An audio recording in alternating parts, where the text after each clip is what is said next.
Ya, saudara, setelah 2 tahun pemerintah mengimbau untuk tidak mudik Lebaran, tahun ini pemerintah membolehkan warga untuk mudik ke kampung halaman. Euforia diprediksi akan terjadi, lalu apa saja yang harus kita cermati agar mudik bisa tetap berlangsung aman dan nyaman di masa masih pandemi COVID-19, terutama pasca mudik Lebaran nanti saat kita kembali kegiatan kita masing-masing. Kita berharap tidak ada lonjakan yang begitu tinggi dari penyebaran COVID-19. Bergabung bersama Sapa Indonesia Pagi melalui sambungan atau daring, Kabid Komunikasi Publik Satgas COVID-19, Heri Trianto, epidemiolog dari Universitas Indonesia, Pandu Riono, serta Direktur Pasca Sarjana Universitas Yarsi, yang juga mantan Direktur Penyakit Menular WHO untuk kawasan Asia Tenggara, Chandra Yoga Aditama. Prof. Chandra, Pak Pandu, Mas Heri, apa kabar semuanya? Terima kasih, salam sehat. Sudah mau ngobrol-ngobrol lagi untuk Sapa Indonesia Pagi. Sudah lama kita nggak ketemu. Selamat pagi. Selamat pagi. Sehat, Salam sehat. Ya, kita ngobrol-ngobrol tadi sebelum kita mulai dialog. Pak Pandu bilang ini ya, udah lama banget ya kita nggak ketemu. Bener juga sih Pak Pandu, tapi senang Pak Pandu hadir lagi, sehat begitu. Pak Pandu, saya pengen tahu dulu Mas Heri dan juga Prof. Yoga, situasi nih dari COVID-19 di Indonesia dulu. Apa artinya kalau 99,2% menurut Kementerian Kesehatan, Pak Menkes sendiri yang umumkan sudah ada antibodi. Tapi kok itu kan saya berpikir berarti hampir tercapai kekebalan seluruh masyarakat Indonesia begitu, sehingga lebih sulit tertular COVID-19. Tapi kok di rumah sakit masih ada kasus positif juga. Pak Pandu, UI punya catatan mengenai hal ini? Iya, saya koreksi ya. Jadi Ya. Pak Menteri waktu itu mengumumkan hasil belum final. Oh. Hari ini nanti siang kita akan mengumumkan resmi bersama Menteri Kesehatan. Jadi tim pandemi FKIMU ini kan membantu Kementerian Kesehatan untuk melaksanakan survei serologi antibodi pada penduduk.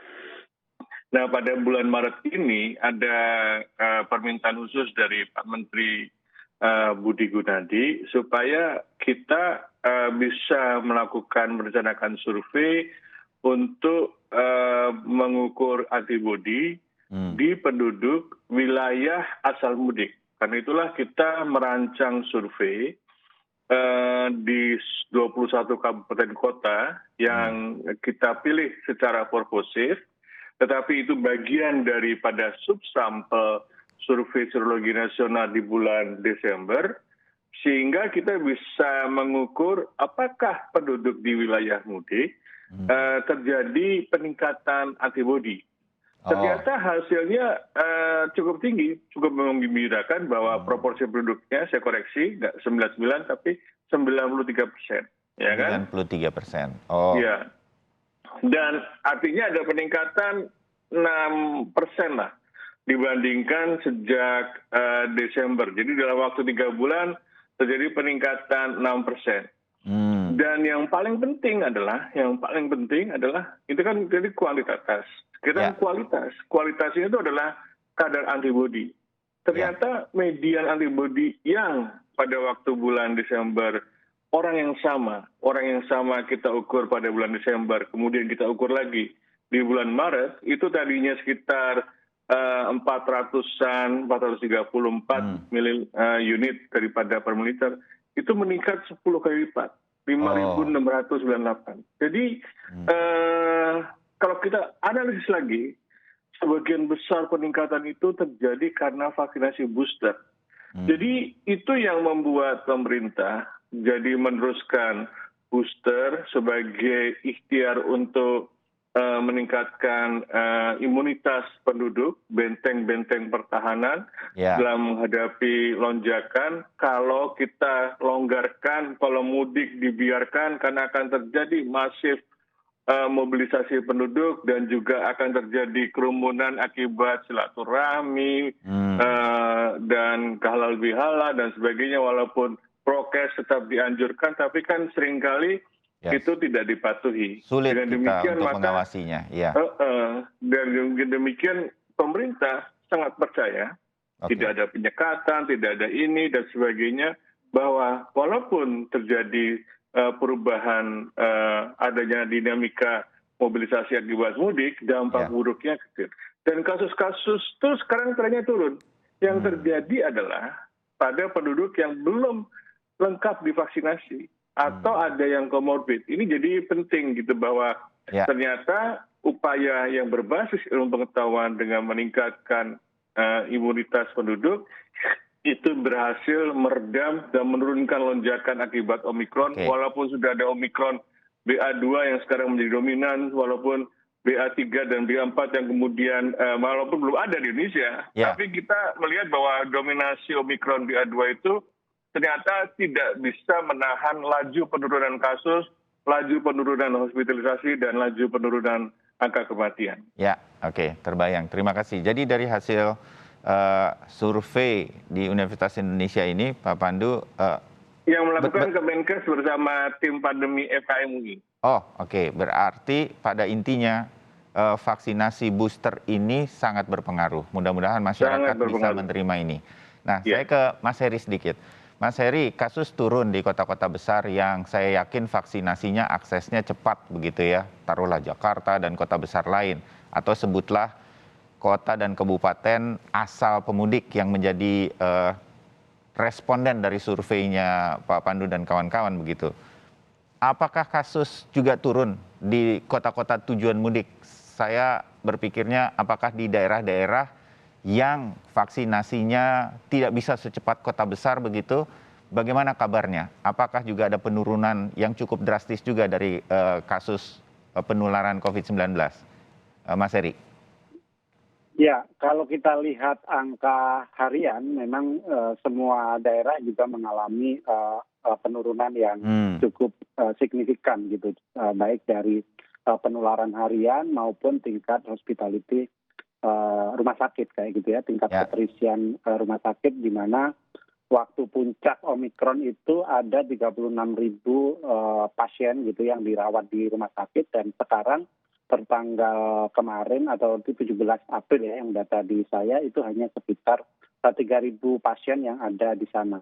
Nah, bagaimana daerah-daerah tujuan mudik ya, yang dalam hal ini sesuai survei Kementerian Perhubungan adalah Jawa Tengah dan Jawa Timur, kemudian disusul Jawa Barat, itu juga sama. Karena kalau kita lihat kasus harian tertinggi sekarang masih antara Jakarta dan Jawa Barat. Itu bergantian karena memang jumlah penduduknya juga cukup besar kayak gitu. Ya, tapi tentu saja ini adalah sebuah kabar bagus, yang apa yang dilakukan Kementerian Kesehatan juga kabar bagus. Artinya kita memiliki benteng yang cukup kuat gitu ya untuk menahan gelombang serbuan pemudik ini nanti jika kembali ke daerahnya masing-masing, sehingga pemerintah cukup confident untuk membebaskan mudik tahun ini.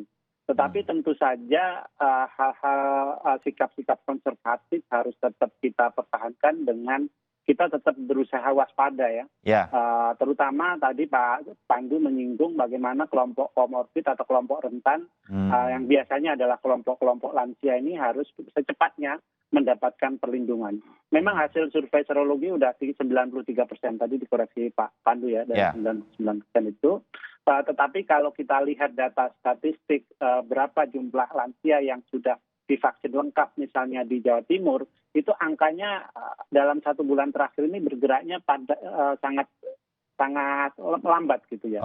Di Jawa Timur misalnya, daerah tujuan mudik terbesar kedua, vaksinasi lengkap untuk lansia itu 59%. Kita bersyukur bahwa tingkat survei serologinya menunjukkan jauh seperti itu ya, jauh dari jumlah vaksinasi, karena memang seperti disampaikan oleh Menteri Kesehatan itu terjadi dari kekebalan buatan yang kita bikin dengan vaksinasi. Kemudian yang kedua memang kekebalan alami dari orang-orang yang kemudian pernah tertular dalam periode gelombang baru Omikron kemarin. Kenapa kemudian ini bisa menjawab tingkat kekebalan masyarakat itu meningkat 6% tadi ya, di 93%. Nah, karena memang situasinya memang sudah cukup baik, tetapi seperti disampaikan oleh Presiden, kita juga tetap harus waspada.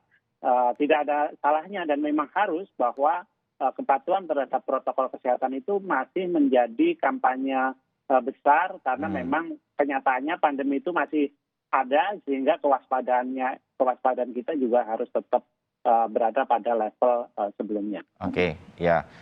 Menjadi yang saya garis bawahi dari keterangan Mas Heri adalah para lansia yang biasanya nih kita datangi nih, karena kita datang dari Jakarta misalnya begitu ke daerah kan mau ketemu orang tua kita. Itu harus waspada. Mudah-mudahan masyarakat mengingat ini dengan baik supaya dijaga orang tua kita dalam silaturahmi juga. Ya, Pak Pandu. Saya koreksi lagi bahwa pernyataan Pak Menteri betul bahwa yang 93 itu adalah pada waktu bulan Desember. Ya. Dan kemudian waktu bulan Maret itu terjadi 99,2. Jadi betul itu. Oh begitu. Mohon maaf tadi, saya salah baca. Baik. Oke, jadi 99% yang disampaikan Pak Budi benar ya dari Kementerian Betul sekali. Kesehatan. Oke, tapi saya sekarang ke Prof. Chandra. Prof. Chandra, oke Indonesia situasinya seperti saat ini, alhamdulillah lah begitu. Bagaimana dengan dunia sekarang? Kan Prof. Chandra ini punya networking yang lebih cukup luas untuk kemudian memberitahu kepada kita begitu. Negara-negara lain seperti Tiongkok tetap ketat tuh penjagaannya, lockdown atau apa gitu. Bagaimana kasusnya? Apakah kemudian kenapa di beberapa negara kasusnya cukup tinggi begitu, sementara di Indonesia kita di bawah 1.000 lah begitu dalam per hari. Apa itu yang mungkin terjadi? Apa yang tidak terjadi di luar negeri dan kemudian harus kita jaga agar tidak terjadi juga di Indonesia? Prof. Yoga, bagaimana dunia melihat varian baru ini dan mewaspadainya? Konteksnya dengan Indonesia yang mau ada arus mudik ini. Prof. Sebelum sampai ke situ, kalau boleh saya komentari beberapa pembicaraan yang tadi. Ya, silakan. Nomor satu, yang belum dibicarakan dari tadi, tapi kita mesti ingat bahwa aspek kesehatan arus mudik itu bukan hanya COVID. Sebelum COVID-19, selalu ada program kesehatan besar untuk menangani mudik lebaran, mudik tahun baru.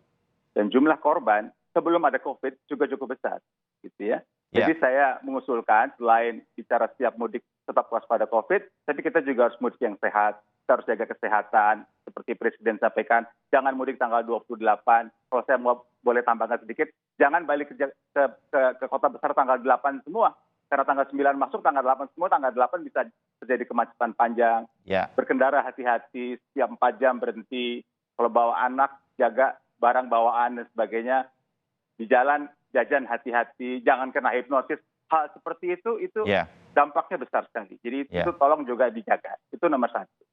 Yang kedua tentang survei serologi yang berulang kali disampaikan, pada waktu kita melaporkan yang lalu, pada saat yang sama Inggris juga melaporkan. Ya. Waktu itu kita 88 sekian persen, Inggris 90 sekian persen. Cuman Inggris punya 2 catatan. Ini saya usul Pak Pandu kalau nanti mengumumkan 2 catatan ini juga disampaikan ke publik. Waktu itu Inggris mengatakan bahwa dengan angka yang dia dapat itu, dia mengubah cut-off point. Yang tadinya 47, dia naikkan jadi 179. Untuk membuat angka lebih hati-hati. Makanya dia punya 98% itu berdasarkan cut-off point yang baru. Itu satu yang diumumkan. Apa maksudnya cut-off point itu? Cut-off point untuk menentukan positif atau negatif. Kan serologi ada yang positif dan yang negatif. Jadi Inggris itu mengubah cut-off point-nya. Saya nggak tahu cut-off point-nya berapa yang dipakai Pak Pandu. Saya usul kalau nanti Pak Pandu masuk TV, tolong dijelaskan cut-off point-nya berapa. Yang kedua, Inggris juga menjelaskan, kalau dia mengatakan bahwa Inggris itu 96% waktu itu, artinya, nah ini artinya yang dia bilang, artinya orang yang kebal itu, yang serologinya positif itu 67% lebih kebal atau kemungkinan sakit 67% lebih kecil daripada orang yang tidak divaksin. Dan dia sebut 67% lebih kebal kalau orang itu divaksin Pfizer dan AstraZeneca, karena mereka kan pakai vaksin Pfizer dan AstraZeneca. Sementara kita pakai berbagai vaksin. Jadi akan baik kalau diumumkan nanti 99% itu artinya orang-orang itu sekian persen lebih kebal dibandingkan dengan orang yang tidak divaksin dan sebagainya. Satu lagi catatan saya juga baru dengar sekarang Dr. Pandu bilang bahwa itu kenaikan yang tinggi itu di daerah asal mudik karena booster. Saya terus terang belum sempat lihat lagi, tapi beberapa hari yang lalu saya lihat sih cakupan booster masih di bawah 10% ya. Mungkin sekarang sudah lebih tinggi barangkali, tapi kalau cakupan survei serologi angkanya tinggi karena booster, saya pikir itu mesti dijelaskan dihubungkan dengan cakupan. Sekarang balik ke pertanyaan Mas Bayu. Yang saya sudah hubungi adalah kebetulan teman saya di India. Karena India juga dalam 3 hari ini angkanya naik gitu ya. Angkanya naik, saya nggak punya teman di Shanghai apalagi lagi lockdown. Gitu. Ya. Tapi yang jelas angka dunia turun. Jadi angka dunia itu tadinya turun dari bulan Januari, kemudian kira-kira bulan Maret naik. Orang sudah agak naik lagi. Ternyata naiknya hanya 2 minggu, kemudian turun lagi. Jadi jelas tren dunia saat ini turun. Bahwa ada negara 1-2 yang naik itu cerita lain. Dia pada dasarnya angka dunia turun. Okay. Itu nomor 1. Nah di India yang saya tahu, baru beberapa hari angka ini naik, tapi kan kita tidak pernah mengatakan angka itu naik atau turun kalau hanya hitungan hari. Karena angka kita juga kan kemarin dulu 500, kemarin 800, kita tidak bisa mengatakan itu naik. Kita mesti pakai angka rata-rata mingguan. Jadi kita belum bisa katakan apa naik kepangannya, tapi yang jelas dunia pada dasarnya semua turun. Dan itu gabungan dari semuanya, gabungan dari pasti antibodi atau vaksinasi makin lama makin tinggi, gabungan antara Omikron yang jelas lebih tidak seganas Delta, walaupun ada hal yang lain. Soal ada varian baru, subvarian baru, mau BA4, BA5 yang beberapa hari ini. Yang paling baru kan 2 minggu atau seminggu yang lalu, New York baru melaporkan BA121 dan BA122. Dan itu dikabarkan menjadi kenaikan di Central New York, gitu ya, karena angkanya juga naik. Tapi kan saya masih melihat itu variasi yang ya belum bisa kita katakan bahwa angkanya meningkat. Yang jelas angka dunia relatif turun, tapi saya balik ke statement saya yang pertama, tolong mudik ini jaga semuanya, jangan hanya COVID-19. Setuju. Jadi kalau di bagian pertama ini kita melihat kasus turun di Indonesia, Mas Heri tadi menyampaikan, Pak Pandu menambahkan bersama Kementerian Kesehatan ada data-data dari sebuah survei mengatakan kekebalan atau imunitas dari COVID-19 juga naik hingga 99%. Tapi dunia juga turun kasusnya begitu. Tapi di bagian kedua nanti kita ingin melihat kewaspadaan apa saja yang harus kita jaga bersama agar kita tidak menuai yang buruk setelah arus mudik dan arus balik Lebaran kali ini. Jadi tetap bersama kami di Sapa Indonesia Pagi. Usai jeda kami kembali.